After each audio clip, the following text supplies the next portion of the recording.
Indian എംബസിയിൽ ഞാൻ ജോലി ചെയ്യുന്നുണ്ടല്ലോ. അപ്പോ ചെയ്യേണ്ട പണി എന്താണെന്ന് വെച്ചാൽ എല്ലാ ആഴ്ചയും വരുന്ന ഡിപ്ലോമാറ്റിക് ബാഗില് ജമാഅത്ത് ഇസ്ലാമി എന്തുകൊണ്ട് നിരോധിച്ചു എന്ന ലഘുലേഖ, RSSനെ എന്തുകൊണ്ട് നിരോധിച്ചു എന്ന് ആ ലഘുലേഖയൊപ്പം തന്നെ വരും.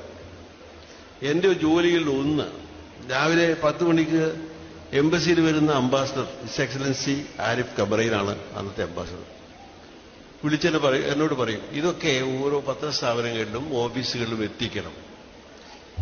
RSSനെ എന്തുകൊണ്ട് നിരോധിച്ചു എന്നുള്ളത് എത്തിക്കാൻ പ്രയാസമൊന്നുമില്ല. പക്ഷെ ജമാഅത്തെ ഇസ്ലാമിയെ എന്തുകൊണ്ട് നിരോധിച്ചു എന്ന പച്ചക്കള്ളം അച്ചടിച്ചത് നിത്യേന ഈ പറയുന്ന ഓഫീസുകളിൽ എത്തിക്കേണ്ട ജോലി കൂടി എനിക്കുണ്ട്. മനസ്സാക്ഷിയിൽ നല്ല സംഘടന നടന്ന നിമിഷങ്ങളായി.